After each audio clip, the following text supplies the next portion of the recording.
Hey, Larken Rose here. As we see more and more things that may remind you of a dystopian nightmare, thought I'd do kind of a positive, optimistic reminder for people. So right now we have those brave, courageous Republicans literally cheering for the bad guys in V for Vendetta, the armed gang of thugs randomly harassing people, and all those people in masks, they're terrorists. You gotta arrest them all, maybe kill them, maybe kill their families. You gotta do it. You gotta do it. Conservatives, yay! Okay, so that can be a little bit discouraging and frustrating that you have a bunch of dumbasses who 5 seconds ago pretended they give a crap about the Constitution and now are cheering for just in the street blatant fascist thuggery and kidnapping people and dragging them off the street in the name of immigration, and because that's the excuse this week. There's always a new excuse, and there's always new idiot dupes falling for it and cheering for their own enslavement. Yay. But, as I said, the point of this video is to give something a little more optimistic. Donald Trump is a pathetic snowflake beta ass-kissing pawn of the machine while trying to be a strong man. I'm strong. I'm serious. Because I can call people names. Now, if anybody calls me names, that can't be legal. They should be arrested. And if anybody makes my escalator not work for 5 seconds, they should be arrested. You gotta do it. So, spineless wussy pansy and all the dumbass snowflakes cheering for him. In addition to being a wuss, Donald Trump is also an idiot. He's not a super genius. He's not playing 5D chess. He's being a little bitch of the deep state and the ruling class of Israel, among others, and the war machine and all that fun stuff. But he's also a moron. He doesn't really know how reality works. Now, no, he's not really in charge of anything, and people comment that, and yes, that is true. He isn't in charge of much of anything. He's the puppet, so he has certain influence on day-to-day, like, logistical crap going on, and makes a bungling mess of it constantly. But the reason it matters that he's an idiot is because he thinks that authoritarianism works the way you see it in Hollywood, like in V for Vendetta. Now, like I said, he would be cheering for the wrong side. Look at those terrorists. Why can't they just go along? Why can't they just do as they're told? If you just obey and get treated like livestock without complaining, you have nothing to worry about. So, Trump would be, now, compared to the actual bad guy in V for Vendetta, we need them to always remember why they need us. That's exactly what Trump's trying to do, only when he does it, it comes across as a bumbling moron, as are all of his followers at this point. Be that as it may, he's also an idiot and he doesn't understand basic math. Now, this is a thing that I've pointed out before to pro-freedom people because it's easy to get scared of dystopian police state predictions, and I'm going to say again, I'm not that scared of that, because numbers. When you see these scary movies of like, oh, there's military and there's police everywhere, no, there isn't. That's not how it works. They don't have enough people to do that. If they took the entire military and all law enforcement and like, we're going to patrol the streets and our thugs don't even get to sleep today. We're going to have them all active duty, military, police, law enforcement, every agency just storming up and down the streets looking for illegals or whatever the patsy is this week for pushing authoritarian bullshit.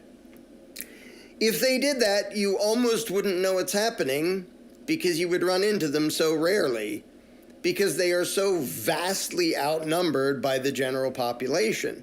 Now, they do what cowards and bullies and thugs often do, which is they'll send in a bunch of their masked armed thugs to one area, harass and beat up and kidnap a bunch of people in some apartment building or something. Ooh, look how powerful we are. Yeah, if you bring in all your resources against a building full of people minding their business and living their lives, yeah, you can go, ooh, shock and awe, look how intimidating we are. Look how powerful. We're making a powerful statement. Trouble is, if even a tiny percentage of the people who live there decide they've had enough of that shit, and fight back. Not even like actually fighting back. Just, we hate you. We're standing in the street yelling at you. Some of us might throw rocks, like whatever. And I'm not even saying whether that's good or when it is, anything of the sort. I'm just talking about the logistics of how this works. If you get a significant, even tiny minority percentage of the population who just says, we're not going along with this, and actually resists, very quickly you see that all that bravado and posturing and look how bad and tough we are is just out the stinking window. And by the way, that already happened in Chicago, where they had to whine to the local police, help, come save us. We were just minding our own business and planting flowers and painting rainbows, and suddenly these mean... Oh, you mean you were going door to door being Nazi fuckers and somebody didn't like that? And then somebody resisted? Like a little bit? Not really resistance. Like the day you meet real resistance, you're all frickin' dead. Because I see, there's brave men and women of ice harassing, people going to work. Yeah, the day you pick on somebody who has a little bit of munitions and a weapon, you can all bravely jump out of the van and you'll all bravely be in a pool of your own stupid fascist blood 5 seconds later because you're tactical morons. You're just doing it to intimidate the sheep. The moment anybody actually resists that, like, a van pulls up and they jump out in the middle of the street. Like if somebody decides to treat you as an enemy combatant, you're jumping out and then you're all dying. Like, they don't have any ability to actually win a tactical war against the people unless the people are mostly just putting up with it and sometimes saying words and every once in a while like throwing a bottle or a rock or something. Like, whoop-de-doo, that's not real resistance. Real resistance would exterminate you fascist bastards in a heartbeat.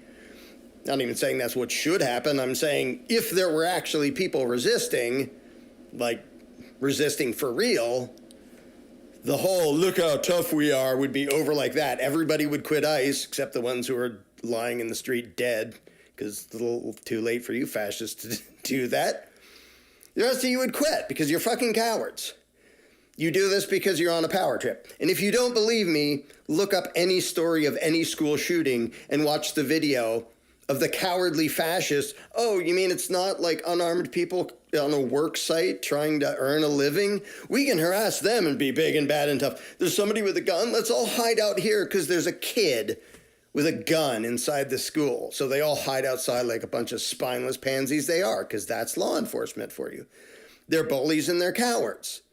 In an actual combat situation, if there's somebody willing to shoot them as quickly as they're willing to shoot other people, they're all going to piss themselves, drop their guns, and run away because they're fucking cowards. Same thing is true of ICE. Same thing true of DEA, ATF. And so you actually got an example of that in Chicago. It wasn't even a real resistance. It wasn't like, we're going to have a big shootout, because it wouldn't have gone that. But they cried for local police, help, save us, because they're being mean. And from what I saw, I have no idea if the reporting's accurate, but the local police chief was like, screw you. Like, we have other things to do. You came in here to do this. Now you're whining for us to come save your ass? It's not really our job. Like, deal with it yourself, dumbasses. I don't think he actually said that. I would have loved it if the police chief would say that. But so they're crying for help against not at all real resistance, just crowds that they can't quite handle. But it gives a fine illustration that even a bunch of people mostly just sort of mad at them and saying words and saying, we don't like you, you suck. We like our neighbors, even if some of them don't have magic pieces of paper from the politicians saying they're allowed to be here. Like, we still like our neighbors. Even if the master hasn't approved of them being on half a continent, we don't care, screw you. And even in that tiny setting where they can pile tons of resources into a small area, already you see their huffing, puffing, falling apart at the seams. And that area is not Chicago. It is the tiniest little section of Chicago. I mean, there was just, it's happened in so many different cities. Like in LA, it's like, oh, the riots going on in LA. And like millions of people in LA are like, what riots? Like, I'm just living my life the same way I always do. I've seen no hint of that. Well, here's the map of LA. Here's the riots going on. Like, okay, so tiny little speck in the middle of one city, in the middle of a huge country. That's the big showdown. And still, the fascists are getting their butts handed to them on occasion. So anyway, the point of this is to point out again, no, they don't have the resources to make a dystopian V for Vendetta police state nightmare. Yeah, they're power-happy fascists. Yeah, that's really bad. Yeah, there are real victims of that in particular places where the thugs show up. It's like the same thing as any other street gang. Yeah, if they all show up in one place to like do a drive-by and shoot a bunch of bullets into some store because somebody didn't pay their protection racket or something, yeah, that's dangerous. Yeah, they're a threat. Can they do that to a whole city? No. Can the feds? No. If you just look at the numbers, like how many people actually work for ICE, it's puny. I mean, it's a really big number if they're all at your house. But if they're spread out through a whole city, you wouldn't even notice they're there. It's like, oh, one dumbass in a costume hiding his face because he's a fucking coward. And lots of people going, hey, you suck, get out of here. And then he slinks away. If they tried to do it to the whole country at once, that's what happens. Now, Trump is too stupid to understand that. And he's like, we're going to go city to city and bring in my great Reich, my Fourth Reich, which is going to make everything so great. And get all those criminals and terrorists and other Republicans will cheer for me because they're idiots. Remember I said that they're idiots? Before I ran for office, I said I would run as a Republican because Republicans are so stupid they believe anything. Well, they did, and I did, and they elected me, and now they're cheering for totalitarianism. But he's talking about going to city to city. Imagine this. Now, again, I'm not even suggesting this. I'm just describing the logistics of what it would take.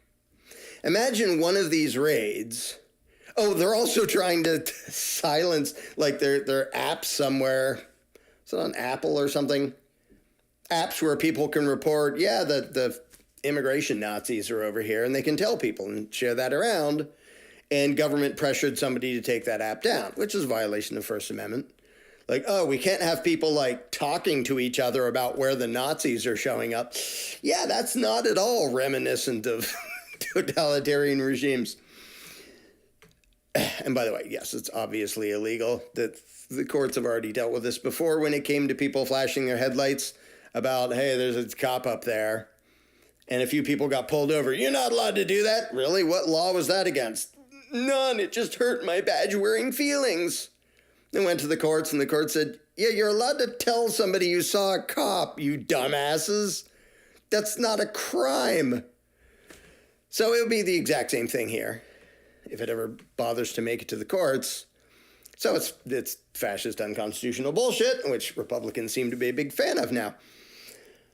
But imagine this. Again, not suggesting this. I mean, there are settings when this could totally be justified, but I'm not even talking about whether it's justified or logistically useful or anything of the sort. Imagine in one of their photo ops, and they are photo ops, they are terrorists. ICE is a gang of terrorists functioning as terrorists. They're doing it, they're publicizing it, they're bringing in Black Hawk helicopters. You don't have a car? Yeah, but it looks cool and bad and scary when we come in Blackhawks and spend $80 bajillion to do something tactically moronic instead of just driving over there. It's entirely terrorism. It's to spread fear. It's to terrorize people. That's what that is for.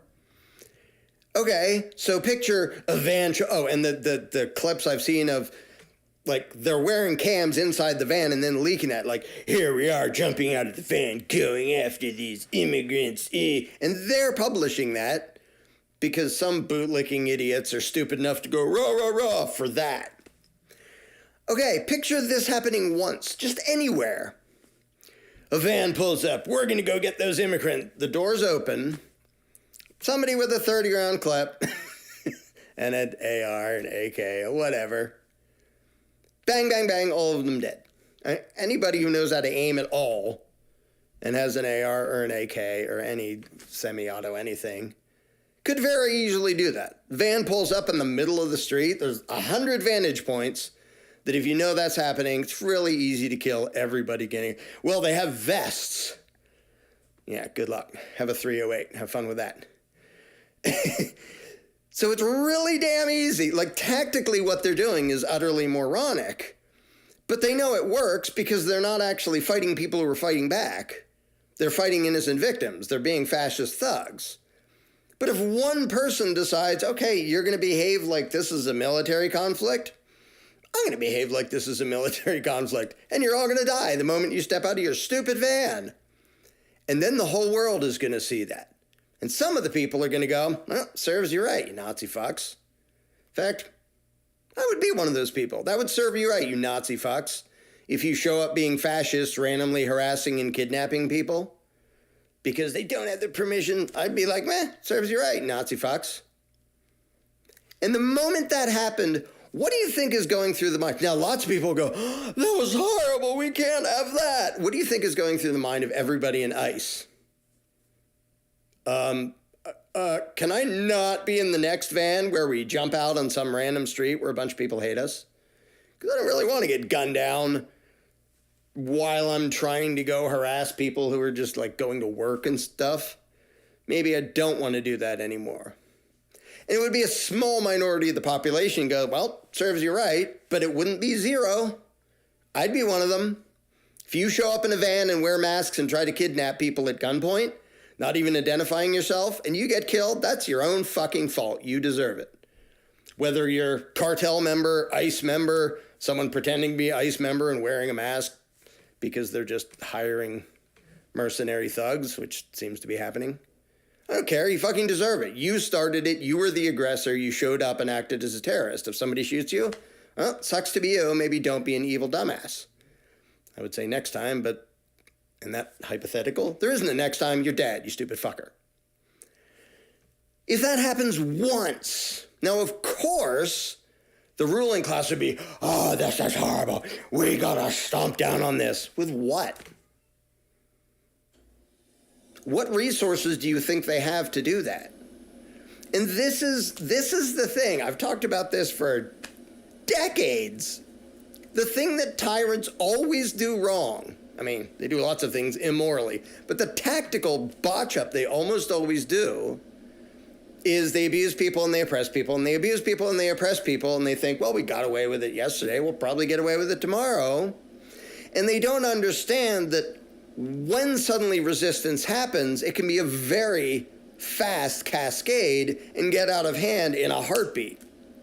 I mean, the American Revolution, the shot heard around the world, the fact that we still know the phrase, the shot heard around the world, it refers to one person firing a gun. Battle of Lexington. Lay down your guns. No. Bang. Who fired first? Don't know, don't care. But the fact that that thing was basically the spark that made a revolution happen. Because a bunch of people are like, what? They tried to violently disarm us? Well, screw you. And all those colonists who were mostly just kind of bitching about it until then, saying, we don't like the king and we're going to burn him in effigy and say nasty things about him and rah, rah, rah. And then suddenly there was an actual shootout. And a whole bunch of those people who yesterday were just complaining are grabbing guns and saying, all right, no, we're done. If you're going to come and violently attack us where we live, we're going to exterminate you. And that has happened over and over again. Now, it happens a lot more quickly and effectively if the people are armed like they are in the U.S., but it even has happened in places where people didn't have firearms. It's like, we have nothing left to lose. We're fed up enough that even if your soldiers have spears and swords and we have rocks and sticks, at some point we're just going to say, screw you, and do what we can and fight. And maybe you'll slaughter a bunch of us, but suddenly we're not going to be that easy to manage. And so, I mean, obviously the movie Braveheart, the movie Braveheart took liberties with the actual historical story of William Wallace and what actually happened. But if you look up what actually happened, there's a lot of the general plot in common, where a bunch of people are just like, screw you. And all those people who yesterday were just grumbling are suddenly, they're at our castle, there's tons of them, they're pissed off, what are we going to do? Because governments rule by terror. They're terrorists.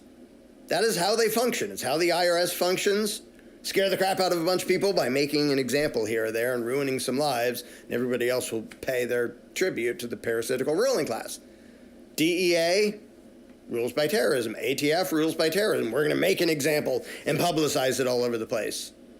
Okay? And that works to a certain extent until people have had enough and they say, yeah, we're not doing this and we're resisting. And if you come attack us, maybe one day, we're not going to complain about it. We're not going to protest, and we're not going to sue you. We're just going to shoot you in the head. And the thing is, once somebody does that, it is very easy for that to cascade into something that the feds can't nearly handle, that no ruling class could handle. Because, as I've explained a million times, the victim class of a ruling class has to be way bigger, just economically speaking, has to be way bigger than the ruling class. You can't have a slave plantation that's like booming economy with 2 slaves. Like, they don't produce enough like wealth for you bastards to live off of. There has to be lots and lots of productive people to enrich you parasitic pieces of crap. And if those lots and lots, if you make an example here and there and the lots and lots are scared and obedient, okay. But the day those lots and lots are all the way pissed off and think they have nothing to lose, things go really badly. By the way, there's a movie about this called Jones Plantation, and there's a book about it. The novel version of it that gets more into the mentality and the managing of human livestock, because Smith has more time to explain such things and how you have to keep the livestock in line, and the moment they all figure out they can kick your ass, you're kind of doomed.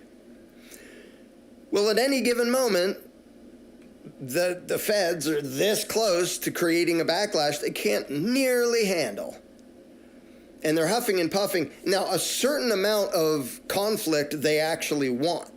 They're trying to make a fight so they can go, look, they're victimizing us. They're being mean to ICE agents. And what were you doing at the time? Acting like anonymous Nazis wearing masks and barging into people's houses? Wonder why they might have been mad at you. So they want a certain amount of that because they need the conflict and they need the division. Trouble is, Trump is a moron and doesn't know when to stop pushing to avoid creating a backlash that can very quickly and easily overwhelm the crap of stupid ICE. I mean, there's like protests at ICE facilities. People standing outside saying, you suck. Okay, well, they suck. I don't mind people telling them that they suck. I don't know why you think that's going to change very much. But imagine, again, if the people on the outside adopted the mentality of the people on the inside. Oh, we're at war? We're arming up now? This is a violent conflict? This is how we're going to treat the other side? We're heavily armed and we tell you what to do? And use violence to enforce our will? If the people on the outside decide to do that, now you have a bunch of Nazis inside a box. Guess whether any of them are ever getting out alive? Nope, they're all dead. They're all fucking dead. If you get 100 people outside that thing who decide, yeah, we're done complaining and throwing rocks, we're just going to kill you. And again, not even saying they should. I'm just saying, logistically speaking, if you get 100 people on the outside with the same mentality as the people on the inside, only on the other side, they're all dead. You're literally in a box. Cut the electric. Eventually they'll come out. Then shoot them. Then they're dead. Like, for all the times they we're going to paramilitarize the police and act like fascist thugs. Like, okay, the day other people view you as an invading army, which you are, things are going to go really badly for you because you are vastly outnumbered and vastly outgunned by the people around you. And you don't know the neighborhood. You don't live there. They have home field advantage. So you can march up and down the city streets putting on a show and be in range of 2,000 different windows where anybody with a decent hunting rifle could blow your fucking head off. Okay, now what do your tactics look like? We're going to be big and bad in the middle of the street. Well, then you're going to be dead and rotten in the middle of the street, you dumbasses. Well, now we're going to be hiding and we're going to be retreating, okay? Then you lose. And again, I don't want it to come to this. I absolutely believe in the right of self-defense. If somebody tried to kidnap me and say, well, we're not sure you're a U.S. citizen, so some guy with a mask and a gun is going to kick down your door, I'm going to fucking kill you. And I don't care about your badge, and I don't care about your law, and I don't care about any of that shit. If you're literally attempting armed kidnapping, I'm going to fucking kill you. And lots of other people are too. And lots of people right now would have been justified in doing that who are being victimized. Mostly the bullies and thugs go after unarmed people. Gee, I wonder why. Because that's how terrorists function. But the moment even a tiny minority decides, okay, we're playing this military style, let's play it military style. That's the end. And it won't be a big grandiose civil war. It won't be a giant revolution. It'll be one day there's a pile of dead ICE agents or National Guard dumbasses or whatever. And then it's holy shit, okay, now we have to backpedal, we the fascist thugs. Because if we escalate it from there and other people go, okay, I guess it's time for that. In a heartbeat, it can swing from, day-to-day life, most people, they still have something to lose, they're going along with it, to suddenly, no, fuck you. And that's what the American Revolution was. All right, we're finally fed up, we're all the way kicking you out. And the moment people step over that line, they know there is no return. And it's a thing that my brother and I flippantly refer to as cave in or kill them all. Because in a lot of situations, not morally, just tactically speaking, that's what thugs of the state, those are the choices they leave people. If they come upon a situation and they're going to escalate the violence until you submit, or until they're dead, you don't have the option of saying, well, I don't like this, can you not, and having them walk away. If they will escalate it, which mindless thugs of the state constantly do, your two choices become either cave in and go along with whatever fascist bullshit they want to do to you, or kill them all. Those are your only two choices. You can't kill one and expect the others to go, well, golly gee, I see your point now, we're going to walk away. Now, at some point, it doesn't really kill them all because the rest of them get scared and drop their guns and run away like the frickin' cowards they are. But when it comes to that, it can happen so freaking quickly. And it doesn't matter how many Republicans are peeing themselves if somebody fought back against our Nazis. Okay, you gonna go take to the streets to do anything about it? Probably not, because now you're all spineless bootlicking cowards. And the failure to understand that has been the downfall of tyrant after tyrant after tyrant after tyrant, where they push it and go, we could probably push it a little bit more because we got away with it yesterday. And they never seem to learn their lesson. Yeah, but when it backlashes, it can backlash really fast, really far.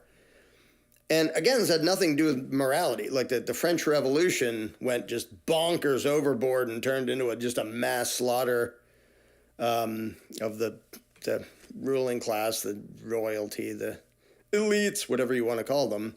Like, it got pretty dang nasty, and I'm sure resulted in the murder of a bunch of people who didn't deserve to be murdered, where it wasn't at all justified.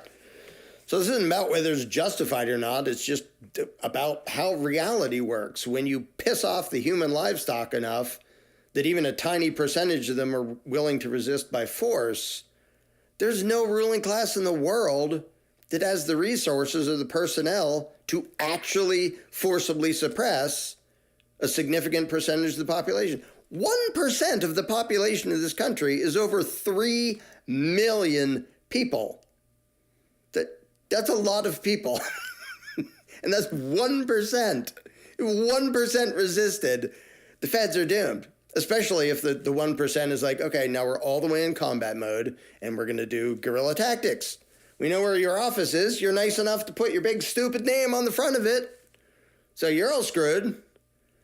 Even if you outnumber us 10-1, have fun sitting inside your box. Or you get to work the next day. Oh, your box burned to the ground, huh? So the rate at which these things can collapse for authoritarian ruling classes is amazing, and it's something that power-happy dumbasses always seem to forget. They always overestimate their power, just over and over again, and they underestimate how quickly a backlash can suddenly make a bunch of obedient human livestock into another angry cattle charging at us. What do we do? Well, you die because you were too stupid to know how hard to push. And is that going to happen in this case? Seems to be getting pretty close in some cases.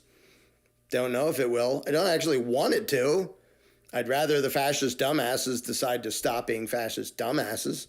And now they're literally, we'll give you $50,000 if you'll join up to be a stupid fucking Nazi randomly harassing nonviolent people.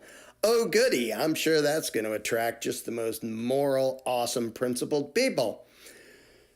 But being spineless and evil and having your soul for sale doesn't change the fact that once bullets are flying in the other direction, most of those people are going to go, screw this. 50 grand doesn't help if I'm in a puddle of my own blood anymore.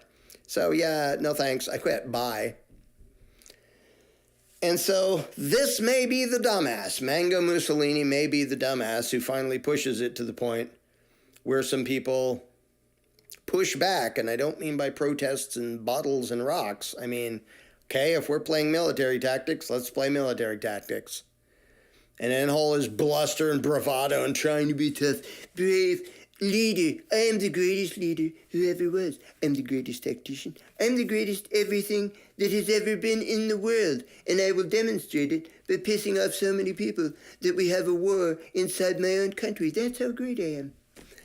But it wouldn't be a war. It would be a very brief little pockets of resistance followed by the thugs of the ruling class going, screw this, we quit. Because even the completely immoral, order-obeying, mindless pieces of sadistic shit who now wear ICE uniforms, for example, and ATF and DEA, don't want to leave you guys out, you Nazi fucks. It doesn't matter how immoral they are, they still don't want to die. And notice how much they whine and bitch and moan about something that's nothing close to that. Oh, they're following ICE agents and posting their names online and saying where they live. Huh. Why would that be a problem for you? Is it because you're inside a country where lots of people might totally have reason to hate your guts, you fascist fucks? And if you're pissing yourself that much over, hey, some women followed ICE agents and said, we hate you and we're telling people where you live, we're going to arrest them and prosecute them. Well, maybe the next ones, instead of following you and saying where you live, will just shoot one of you. Then what are you going to do? We're going to prosecute you. Okay, they're probably going to shoot whoever you send after them when you try to prosecute them. And they might have friends who go, okay, well, I guess we're over the line now. We're not going back to, we'll just put up with it because it's tolerable, like the Declaration of Independence describes. It's like, well, it's not tolerable anymore. Guess it's war. They're treating it like we're at war with them. They're coming in with their fascist bullshit and their authoritarian thuggery. Well, they're acting like we're at war. Guess we're at war. The moment even a tiny percentage of the population thinks that, there will be a backlash that the feds will not forget for a very long time, because a bunch of them will die and the rest of them will give up, and then the politicians will be screaming at each other. It won't stinking matter. And Trump's too stupid to understand that. And it seems a lot of the tyrants these days are too stupid to understand that. And it's not the way I want things to go. I would rather people disobeying and resisting in a way that didn't require anybody getting shot or even threatened. But if fascists push it and escalate it to violence, at some point somebody's going to resist using force. And then very quickly, the huffing and puffing of we're big and bad, that's going to be out the window. And it's going to be, oh, look, a bunch of dead feds. Huh. They probably should have stopped doing that a while ago. But they were too fucking stupid, and so was the guy telling them to do it. So no, we're not going to have a countrywide dystopian police state because they don't have the resources. We're going to see it here and there. It's going to be evil, and we'll see who has the spine to resist. We'll see who has the spine to condemn it, which is almost no Republicans at the moment. Bunch of spineless, boot-kissing wusses pretending to be conservatives and constitutionalists and Christians. I will say again, if you are still supporting Trump and what is happening, you are not a Christian, you are not a conservative, you don't give a shit about the Constitution, you're just a bootlicking Nazi idiot, And you deserve the contempt and hatred of all decent people. Like early on, maybe you could have imagined there was a reason that Trump was going to somehow be pro-freedom. You can't pretend that anymore. So you're just cheering for evil. You're literally the bad guys in V for Vendetta and Braveheart and Hunger Games and every other dystopian story you're on the wrong side cheering for the ruling class. You dumbasses. And when it suddenly happens, because eventually it will, that people have had enough, the game is going to change very, very quickly, and you're suddenly going to see just how little power the ruling class actually has when the people don't go along with their shit anymore.